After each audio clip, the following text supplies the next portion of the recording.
Ayun guys, welcome to Albay House Speaker Ferdinand Martin G. Romualdez, 19th Congress House of Representative. Greeting from Congressman Joey Sarte Salceda, BMG SAP Sarte Salceda. Guys, galing na tayo ng likod.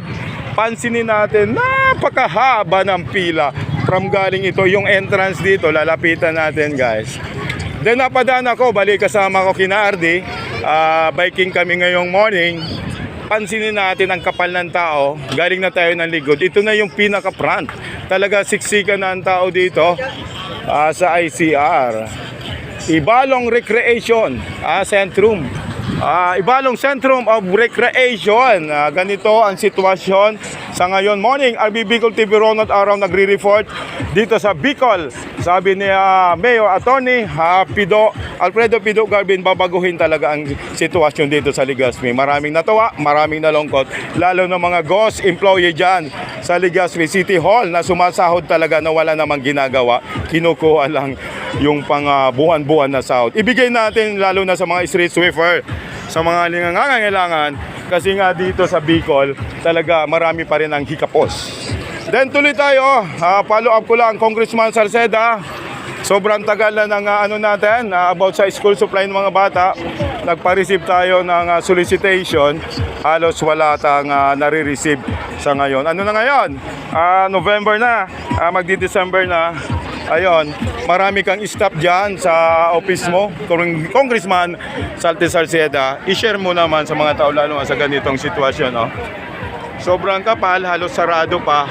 Ayun, good morning. Welcome to Legazpi House Speaker Martin Romualdez, Representative Leyte of 1st District. Ayun, greeting from local government of Legazpi. And of course, good morning Mayor Alfredo Garbin Jr.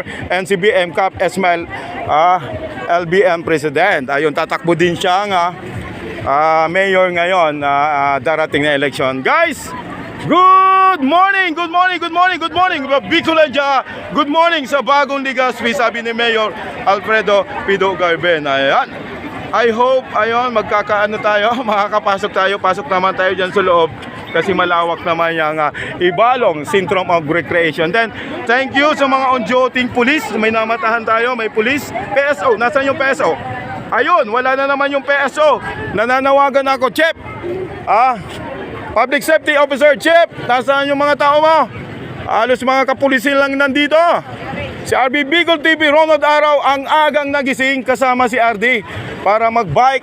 Ayun, una na sila, papunta na sila ng Albay, dediretso pa yun ng Daraga. Nagpaiwan ako kasi na-amaze ako dito.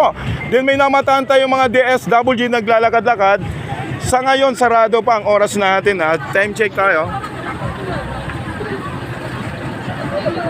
Ayun, maaga pa naman guys. Ayun, 7:20 na. Medyo mainit na. Pasalamatan natin yung haring araw kasi lumitaw siya, hindi siya umulan.